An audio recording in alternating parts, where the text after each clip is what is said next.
Hello दोस्तों, कैसे हो।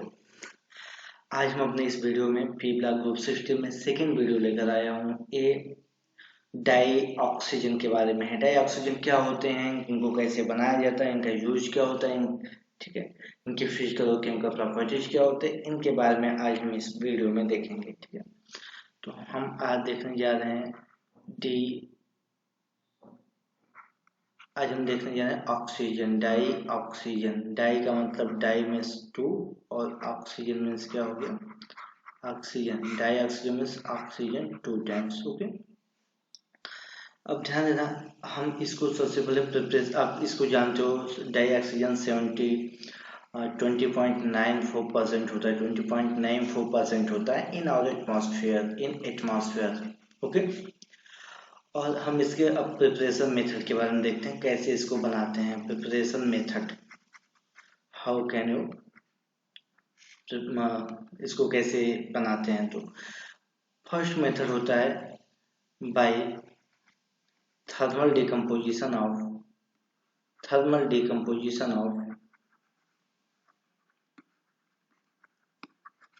Chlorate salt. ठीक है, ClO3 माइनस सॉल्ट, मेटल के साथ इसका सॉल्ट बनाएंगे, क्लोरेट साल्ट। जैसे KClO3 पोटेशियम क्लोरेट, इसको आप हीट करेंगे KCl, और ऑक्सीजन हमारा रिलीज हो जाएगा, ऑक्सीजन यहाँ बनेगा, ऑक्सीजन गैस। इस सॉलिड के फॉर्म में इसको हीट करने पर अगर किसी को थर्मल टेम्परेचर देने के बाद अगर वो डिसोसिएट या डिकम्पोज हो जाए तो उसको कहते हैं थर्मल डिकम्पोजिशन।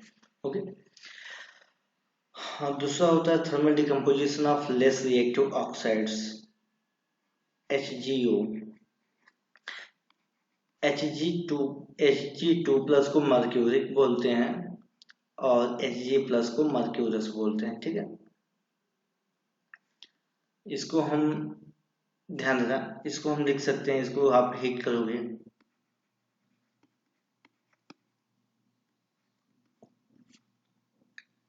ये यहाँ पर सॉलिड के फॉर्म में है, Hg लिक्विड के फॉर्म में होता है और ये गैस के फॉर्म में है। ऐसे ही आप सिल्वर को Ag2O लेते हो। ठीक है, इसका सॉलिड के फॉर्म में होता है, इसको आप हीट करोगे तो क्या होगा, सिल्वर अलग हो जाएगा और सिल्वर सॉलिड के फॉर्म में, और ऑक्सीजन गैस रिलीज हो जाएगा, एक गैस के फॉर्म में रिलीज हो जाएगा। ओके, तो ये रहा हमारा। हम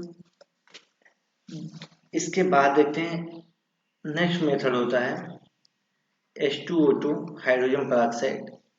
ये क्या होता है, अगर इसको हीट नहीं करते हो वैसे भी ये डिकम्पोज हो जाता है, लेकिन अगर आप रिएक्शन का रेट बढ़ाते हो, कोई पाउडर के फॉर्म में फाइनली डिवाइडेड मेटल्स ले लो, कोई भी मेटल्स ले लो, पाउडर के फॉर्म में हो, तो ये क्या करता है, डिकम्पोज होकर H2O लिक्विड और ऑक्सीजन देता है।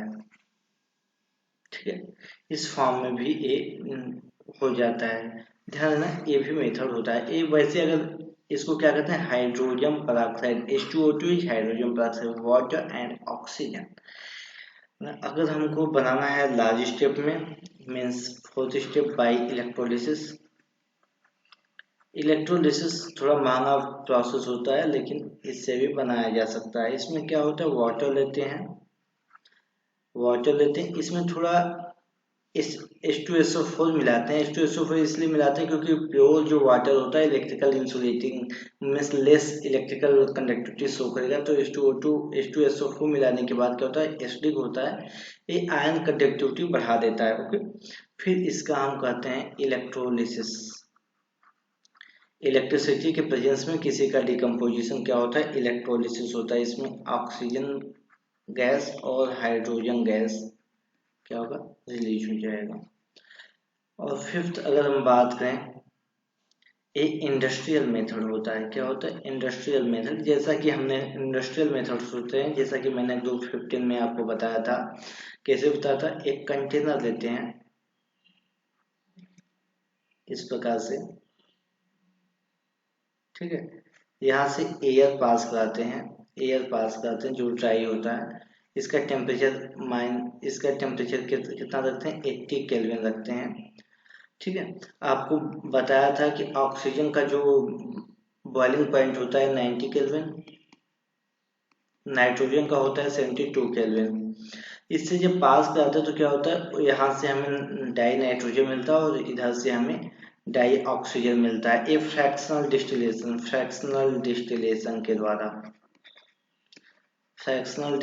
के द्वारा हमें क्या मिलता है, फ्रैक्शनल डिस्टिलेशन के द्वारा हमें क्या मिलता है, फ्रैक्शनल डिस्टिलेशन, फिर इसको लिक्विफिकेशन करते हैं, हमें डाई ऑक्सीजन और डाई नाइट्रोजन मिलता है। हमें डाई नाइट्रोजन को हमें यहाँ नहीं लेना, डाई ऑक्सीजन को लेना है। ये मेथड मैंने 250 में भी आपको बताया था।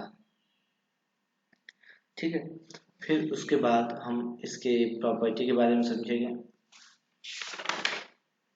इसकी फिजिकल प्रॉपर्टी क्या है।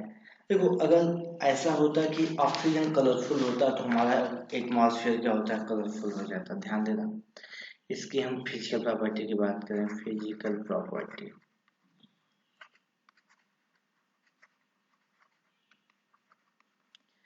ये क्या होता है, कलरलेस होता है, कलरलेस होता है। और ये आग लगाता नहीं है किसी के घर में, ये आग किसी के घर में नहीं लगाता है, इसमें कोई स्मेल नहीं होता। ये आग लगाता नहीं है, लेकिन कंबसन के लिए बहुत ही जरूरी। आग लगाता नहीं, लेकिन आग लगता है तो और ज़्यादा ये बढ़ाता है। ठीक है, तो आप लोग भी कहीं आग लगा कर बढ़ाते नहीं, देख लेना। और इसका जो होता है O2 जो होता है, ऑक्सीजन जो होता है पैरामैग्नेटिक होता है। क्या होता है, पैरामैग्नेटिक। ऑक्सीजन पैरामैग्नेटिक होता है। ठीक है, पैरामैग्नेटिक होता है क्योंकि इसके MOT theory, molecular orbital theory के अकॉर्डिंग इसमें क्या होता है, दो अनपेयर्ड इलेक्ट्रॉन्स होते हैं, ठीक है। अगर हम इसकी केमिकल नेचर की बात करें, केमिकल रिएक्शन की बात करें, ये ऑक्सीजन लगभग जितने भी मेटल्स होते हैं, ऑक्सीजन, ठीक है, ऑलमोस्ट ऑल मेटल्स जितने होते हैं, ऑलमोस्ट ऑल मेटल्स के साथ क्या होता है, ये रिएक्शन देता है और उनके ऑक्साइड बनाता है। ठीक है, लेकिन ये जो ऑक्सीजन जो रिएक्शन करता है, O2 में जो बॉन्ड होता है, इसका बॉन्ड डिसोसिएशन एनर्जी होती है 493.4 किलो जूल पर मोल। ये भी ज़्यादा होती है, तो हमें जितने ऑक्सीजन के मेटल के साथ रिएक्शन कराने होंगे, इसका मीन्स उसको थर्मल टेम्परेचर देना होगा। जिससे देखते हैं कैल्शियम का बर्निंग कराते हैं, कैल्शियम वायर होता है, कैल्शियम का बर्निंग कराते हैं, क्या होता है, कैल्शियम ऑक्साइड। वैसे नॉन मेटल के साथ भी रिएक्शन करता है। ठीक है, जैसे कार्बन डाइऑक्साइड का बर्निंग कराओगे तो CO2 देगा। ठीक है, हम इसके अदर्स रिएक्शन के बारे में देखते हैं, कौन कौन से रिएक्शन देते हैं। आपने देखा होगा जो बायोगैस होते हैं, वो CH4 मेथेन होते हैं, इनका जब बर्निंग आप कराओगे तो CO2 और H2O बनता है, CO2 और H2O बनता है। ठीक है, इसको अगर हम बैलेंस करना चाहें तो इसे बैलेंस कर सकते हैं।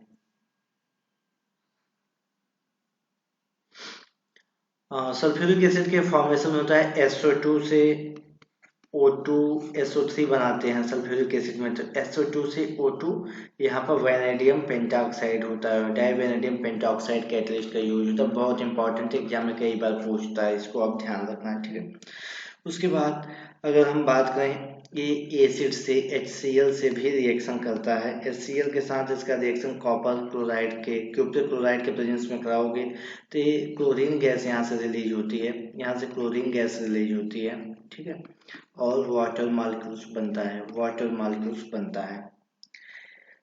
फिर ये तो है, आपके बुक में प्रॉब्लम्स दिए हुए हैं, हम उसको सॉल्व करते हैं। पूछा हुआ है कि भैया अच्छा बताओ, C2H4, ठीक है, इसका अगर बर्निंग ऑक्सीजन से कराओगे तो क्या होगा, कार्बन कितने हैं 2, तो 2CO2, ऑक्सीजन कितने हैं 2H2O। अब बैलेंस करो, कितना 4 2 6, यहाँ पर आप 6 लिख दो।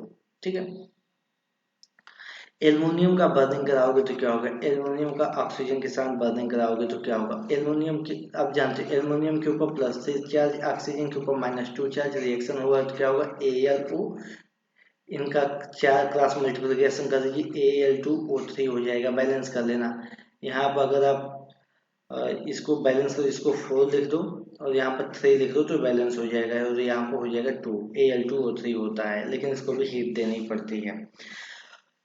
अब हम, ये तो रिएक्शन के बारे में, अब इसके हम यूज के बारे में समझते हैं, इसके यूज क्या क्या होते हैं। तो यूज किसका?